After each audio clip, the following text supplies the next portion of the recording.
محترم سامعین، السلام علیکم ورحمۃ اللہ وبرکاتہ۔ اللہ تعالیٰ فرماتے ہیں، وہی ہے جس نے آسمانوں اور زمین کو 6 دن میں پیدا کیا، پھر عرش پر جلوہ فرما ہوا۔ وہ خوب جانتا ہے اس چیز کو جو زمین میں جائے اور جو اس سے نکلے، اور جو آسمان سے نیچے آئے، اور جو کچھ اس میں چڑھ کر جائے، اور جہاں کہیں تم ہو وہ تمہارے ساتھ ہے، اور اللہ تمہارے اعمال کو دیکھ رہا ہے۔ اسی طرح اللہ تعالیٰ سورہ ہود آیت 7 میں فرماتے ہیں، اور اللہ ہی وہ ذات ہے جس نے 6 دن میں آسمانوں اور زمین کو پیدا فرمایا، اور اس کا عرش پانی پر تھا۔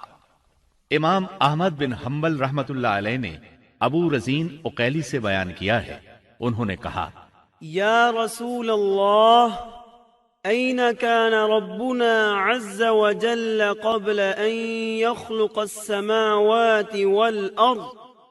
فقال صلى الله عليه وسلم، كان في عماء ما فوقه هواء وما تحته هواء ثم خلق عرشه على الماء۔ اے اللہ کے رسول صلی اللہ علیہ وسلم، آسمانوں اور زمین کو پیدا کرنے سے پہلے ہمارا پروردگار کہاں تھا؟ آپ نے فرمایا، عما میں تھا، یعنی اللہ کے سوا کچھ بھی نہ تھا، نہ اس کے اوپر ہوا تھی اور نہ اس کے نیچے ہوا تھی، مطلب یہ کہ کچھ نہ تھا، پھر اس نے پانی پر اپنا عرش پیدا کیا۔ گویا یہ تھی مخلوق کی ابتدا۔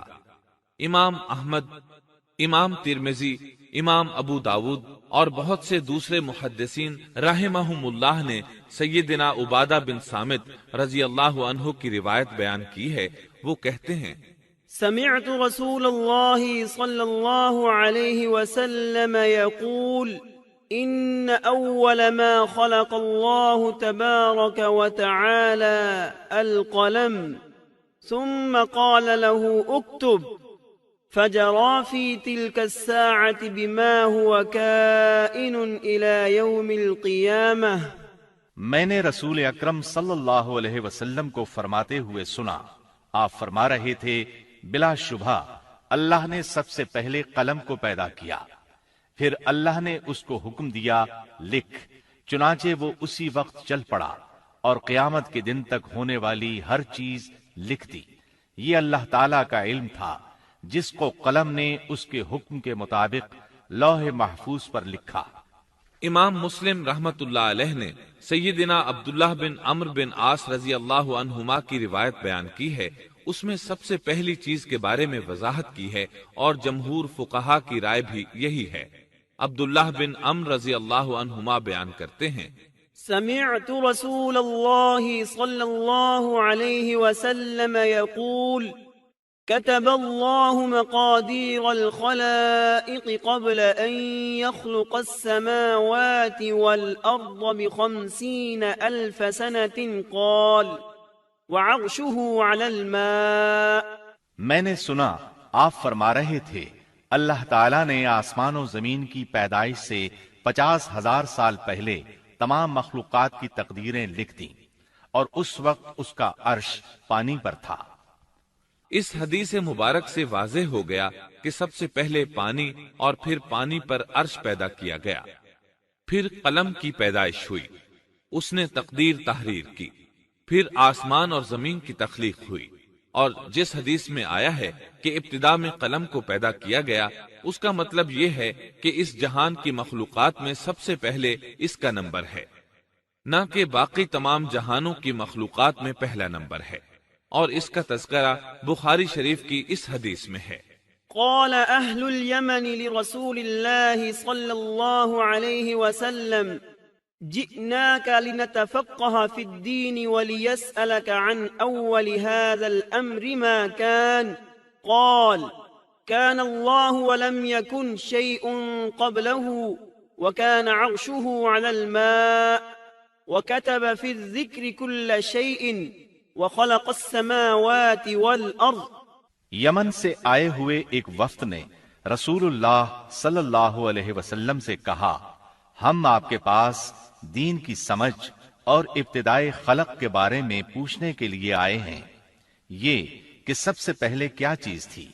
آپ نے فرمایا اللہ تھا، اس سے پہلے کوئی چیز نہ تھی، اس کا عرش پانی پر تھا، پھر اس نے لوح محفوظ پر ہر چیز لکھ دی، اور آسمان اور زمین کو پیدا کیا، یعنی ابتدا میں پانی پر عرش کی تخلیق ہوئی، پھر قلم کی پیدائش ہوئی، اس نے سب کچھ لکھ دیا۔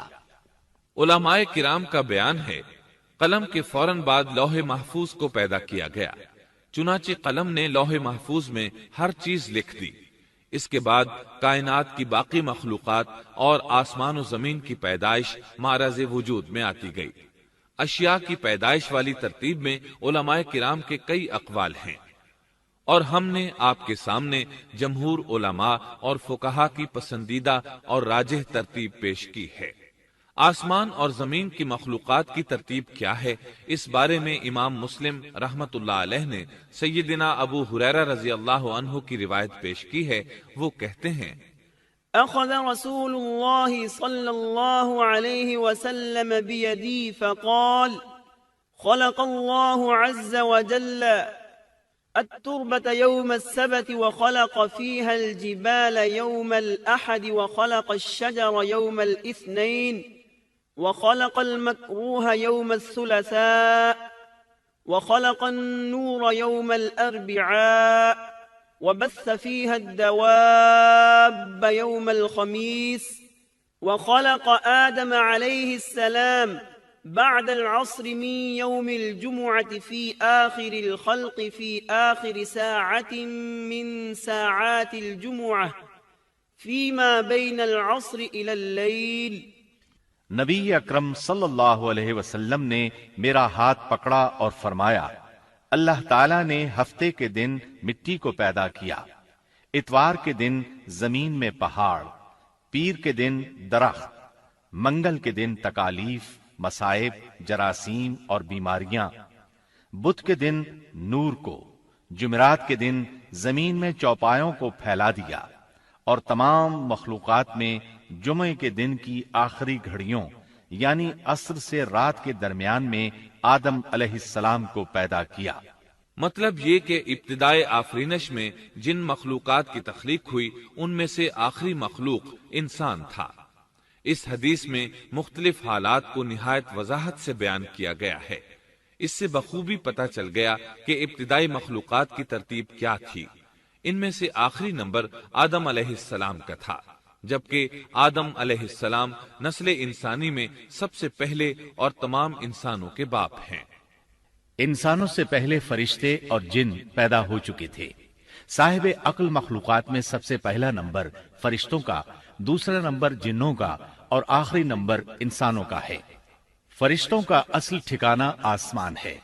اللہ تعالی سورۃ الشورى آیت 5 میں فرماتے ہیں، تكاد السماوات يتفطرن من فوقهن والملائكة يسبحون بحمد ربهم ويستغفرون لمن في الأرض ألا إن الله هو الغفور الرحيم۔ قریب ہے کہ آسمان اپنے اوپر سے پھٹ پڑے اور تمام فرشتے اپنے رب کی تسبیح اور تحمید بیان کر رہے ہیں اور زمین والوں کے لیے استغفار کر رہے ہیں۔ خبردار، اللہ تعالی معاف کرنے والا، رحمت کرنے والا ہے۔ مسلم شریف میں ہے، سیدہ عائشہ صدیقہ رضی اللہ عنہا سے روایت ہے کہ نبی اکرم صلی اللہ علیہ وسلم نے فرمایا، خلقت الملائكة من نور وخلق الجان من نار وخلق آدم مما وصف لكم۔ فرشتوں کو نور سے اور جنوں کو آگ سے پیدا کیا گیا، اور آدم کو اس چیز سے پیدا کیا گیا جو تمہارے لیے بیان کر دی گئی، یعنی مٹی سے۔ فرشتوں کی تخلیق کے بعد جنوں کو پیدا کیا گیا۔ جنوں کو بھی انسانوں سے پہلے پیدا کیا گیا تھا، جیسا کہ اللہ تعالیٰ سورۃ الحجر آیت 27 میں فرماتے ہیں، وَالْجَانَّ خَلَقْنَاهُ مِن قَبْلُ مِن نَّارِ السَّمُومِ، اور اس سے پہلے جنات کو ہم نے لو والی آگ سے پیدا کیا۔ جنات کے بارے میں بہت زیادہ آیات و احادیث موجود ہیں۔ اللہ تعالیٰ فرماتے ہیں، خَلَقَ الْجَانَّ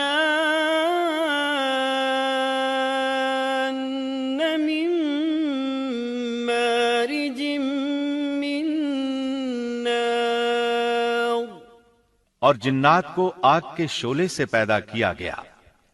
مارج آگ کے بھڑکتے شعلے کے کنارے کو کہتے ہیں، گویا جنوں کو آگ کی جڑ سے نہیں بلکہ آگ کے شعلوں کے کنارے سے پیدا کیا گیا ہے۔ قرآن مجید میں اللہ تعالیٰ نے ابلیس شیطان کا قول نقل کیا ہے، خَلَقْتَنِي مِن نَّارٍ، تو نے مجھے آگ سے پیدا کیا۔ اسی طرح پہلے بھی بیان ہو چکا ہے کہ اللہ نے فرمایا، وَالْجَانَّ خَلَقْنَاهُ مِن قَبْلُ مِن نَّارِ السَّمُومِ، اور اس سے پہلے جنات کو ہم نے لو والی آگ سے پیدا کیا۔ یہ ہے جنات کی اصل اور بنیاد۔ ابلیس ملعون بھی جنات میں سے ہے، اور اس مسئلے میں کسی کو تردد اور شبہ نہیں ہونا چاہیے، اس لیے کہ قرآن مجید میں ہے، إِلَّا إِبْلِيسَ كَانَ مِنَ الْجِنِّ، اور ابلیس جنوں میں سے تھا۔ مطلب یہ کہ وہ فرشتوں میں سے نہیں تھا۔ حسن بصری رحمت اللہ علیہ فرماتے ہیں، وہ پلک جھپکنے کے برابر بھی فرشتوں کی جنس میں داخل نہیں ہوا، اور نہ ہی وہ کبھی فرشتوں میں شمار ہوا ہے۔ وہ جنات میں سے ہے کیونکہ اس نے خود اقرار کیا تھا، خَلَقْتَنِي مِن نَّارٍ، اے اللہ، تو نے مجھے آگ سے پیدا کیا ہے۔ اگر یہ فرشتہ ہوتا تو اس وقت کہتا، اے اللہ، تو نے مجھے نور سے پیدا کیا ہے۔ اس لیے ابلیس کا جن ہونا روز روشن کی طرح عیاں ہے۔ سیدنا عبداللہ بن عمرو رضی اللہ عنہما اور سیدنا عبداللہ بن عباس رضی اللہ عنہما فرماتے ہیں، آدم علیہ السلام سے 2000 سال پہلے جنات پیدا کیے گئے۔ وہ ہماری اس زمین پر رہائش پذیر تھے۔ آہستہ آہستہ وہ فسق و فجور میں مبتلا ہو گئے۔ جب وہ فتنہ فساد میں حد سے بڑھ گئے، ناحق خون بہانے لگے، تو اللہ تعالیٰ نے ان کی طرف فرشتوں کا عظیم لشکر بھیجا۔ ان سے جنات کی زبردست مارکہ آرائی ہوئی۔ اس مارکہ آرائی میں فرشتوں نے جنات کو تہس نہس کر دیا، اور وہ سمندروں کی جزیروں میں پناہ لینے پر مجبور ہو گئے۔ زمین کے ہر بر اعظم سے انہیں جلا وطن کر دیا گیا، چنانچہ آج تک ان کا مسکن یہی جزیرے اور عظیم مراکز ہیں۔ یہ واقعہ آدم علیہ السلام کی تخلیق سے پہلے ہو چکا ہے۔ احادیث مبارکہ میں ہے کہ ابلیس ملعون کا ایک تخت ہے، اور وہ تمام جنات کا سردار اور حکمران ہے۔ اس کا شاہی تخت پانی پر ہے، اگرچہ اس کی متعین جگہ ہمیں معلوم نہیں۔ یہاں تک ذکر تھا سیدنا آدم علیہ السلام کی پیدائش سے پہلے کا۔